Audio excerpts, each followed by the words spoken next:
নমস্কাৰ ছাৰবেদসকল ৰাজ্যিক কৰ্মচাৰীসকলৰ ডিএ বৃদ্ধিৰ লগতে আহিছে আন এটা অত্যন্ত সুখবৰ হয় ছাৰবেদসকল প্ৰথমতে এয়া চাওক আজি অসম চৰকাৰৰ বিত্ত বিভাগে ৰাজ্যিক কৰ্মচাৰীসকলৰ বাবে বৃদ্ধি কৰা 4% বৰ্ধিত ডিএৰ অফিচিয়েল নটিফিকেশ্যন প্ৰকাশ কৰিছে।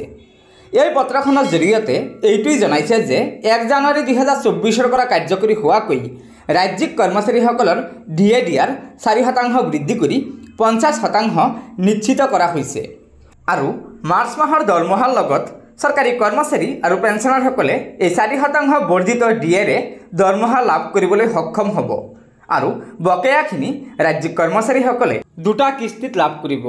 আনহাতে ৰাজ্যিক কৰ্মচাৰীৰ এই 4% ডিএ বৃদ্ধি হোৱাত মুঠ ডিএ হৈ গৈছে 50% আৰু 7 পে কমিশ্যন অনুযায়ী চৰকাৰী কৰ্মচাৰীসকলৰ ডিএ 50% হোৱাৰ লগে লগে এইচাৰে অৰ্থাৎ গৃহ ভাত্তাও বৃদ্ধি পাব।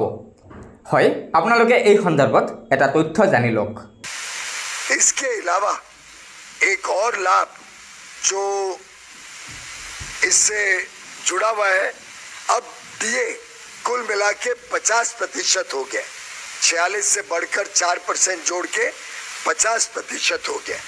तो इसके कारण अब जो हाउस रेंट अलाउंस हमारे कर्मचारियों को मिलता है, उसकी मूल वेतन का जो हाउस रेंट अलाउंस है वो भी 27, 18 और 9% से बढ़ के 30, 20 और 10% दिया जाएगा। यानी हाउस रेंट अलाउंस में भी वृद्धि की गई है। গতিকে ছাৰবেদসকল আপোনালোকে নিশ্চয় জানিব পাৰিলে যে কেন্দ্ৰীয় চৰকাৰে তেওঁলোকৰ চৰকাৰী কৰ্মচাৰীসকলৰ ডিএ বৃদ্ধি কৰাৰ লগতে এইচাৰে অৰ্থাৎ গৃহ ভাত্তাও বৃদ্ধি কৰিছে, কিয়নো মন্ত্ৰীগৰাকীয়ে স্পষ্টভাৱে কৈছে যে 7 পে কমিশ্যন অনুযায়ী চৰকাৰী কৰ্মচাৰীসকলৰ ডিএ 50% হোৱাৰ লগে লগে গৃহ ভাত্তাও বৃদ্ধি পায়।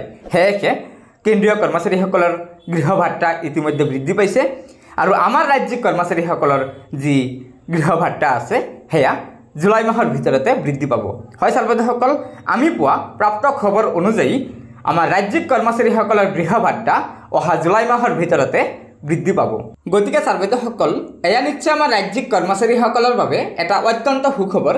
সেয়েহে লগৰ বন্ধুবৰ্গক এই ভিডিঅ'টো শ্বেয়াৰ কৰি আজিৰ এই সুখবৰটো জনাই দিব আৰু নতুনকৈ অহা ছাৰবেদসকলে পৰৱৰ্তী সময়ত ৰাজ্যিক কৰ্মচাৰীসকলৰ বিভিন্ন খবৰসমূহ পোনপ্ৰথমে পাবলৈ অনুগ্ৰহ কৰি আমাৰ এই চেনেলটো ছাবস্ক্ৰাইব কৰি ল'ব। গতিকে আজিৰ ভিডিঅ'টো ইয়াতে সমাপ্ত কৰিলোঁ। ধন্যবাদ। জয় আই অসম।